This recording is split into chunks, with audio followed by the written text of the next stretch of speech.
د پکتیا طبیعي پیښو سره د مبارزې او چمتووالي ریاست په هڅو د ځینو همکارو ادارو لخوا له هغه هیوادوالو سره د خوراکي او غیر خوراکي توکو مرسته ترسره شوه چې په وروستیو ورښتونو او سیلابونو کې ورته مالي زیانونه اوښتي وو. مسؤلین وایي یاد ولایت کې د وروستیو سیلابونو له امله یو ماشوم هم خپل ژوند له لاسه ورکړی. وروستیو سیلابونو له امله خلکو ته مالي او ځاني زیانونه واوښتل او په بیلو بیلو ساحو کې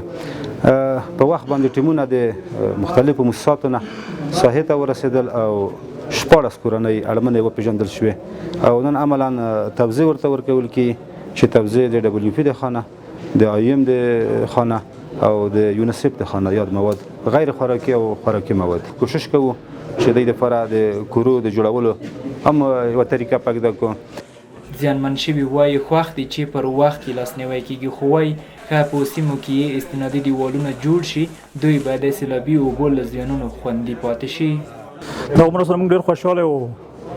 مرستې ورسره وکړې، خو موږ نور غوښتنې دا لرو چې موږ اوبه اوس روانې دي، باید موږ ته دیوالونه سربندونه جوړ شي چې موږ نه اوس اوبه فعل حال چې بلک برانو شي موږ بیا وبرسي. دا مرستې ورسره وکړې موږ ته خوشحاله یو، ښې مرستې ورسره والا اوس خو چې مرسته وشوه اوس خو ښه خوشحال یو، خو زلمني ډېر ارسولی دو، په ښه دیوالونه وتولی شوي وو، هغه ایر نه ړنګ کړه، کوټې یې ړنګې کړې، حجرې ته پوست جګ وخوت، هغه سامان یې نه خراب کړه،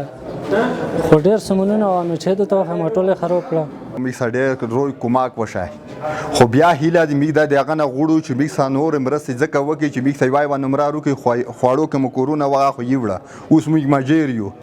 مسؤلین د هیوادوالو غوښتنه کوي چې د ورښتونو پر مهال د له سیلاب سره مخ سیمو څخه خوندي ځایونو ته پناه یوسي څو دوی او کورنۍ یې د سیلابونو ښکار نشي.